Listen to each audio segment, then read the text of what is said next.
mobility of the police will act as a force multiplier, where more and more of our police officers will be able to go further and further into the communities to increase their presence and also to dominate space, to help with vehicle checkpoints and to begin to drive the criminal elements and to take control of our public spaces and our roadways. Too much of our criminals are moving from parish to parish, division to division too freely. The research has shown from our Forensic Institute that the top 5 most wanted guns in Jamaica, because what we do, we allocate a name to an illegal gun once we get an indication of it's being used. We find that the top 5 most wanted guns is responsible for some 51 murders across 6 police divisions.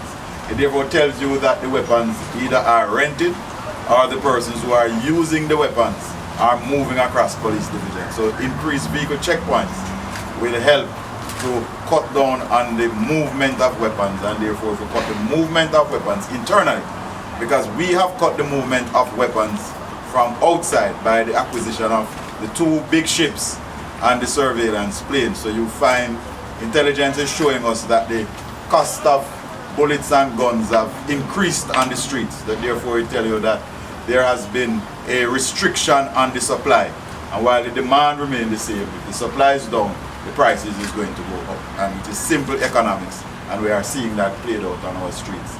The acquisition of the motor vehicles form a part of the strategy to increase mobility. We are looking for 200 pre-owned motor vehicles, 80 cars and 120 pickups. We have another 45 units that are being cleared in Montego Bay, and they should be brought up into Kingston to go through the usual checks and servicing before they are deployed.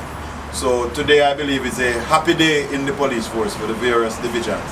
And I can tell you, please don't ask me where the vehicles are going, because my job is to buy them and hand them to the commissioner. It is his job to deploy them wherever he sees fit.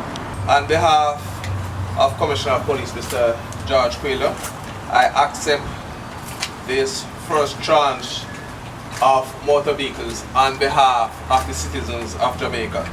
These assets will boost the capacity of the JCF to improve the expected standard of service delivery, which has been affected by a depletion in our fleet of motor vehicles. The presence of Assistant Commissioner Watkis and his commanders here today is reflective of the appreciation and gratitude for this well-needed boost to their capabilities to deliver faster and more effective service to the people they serve.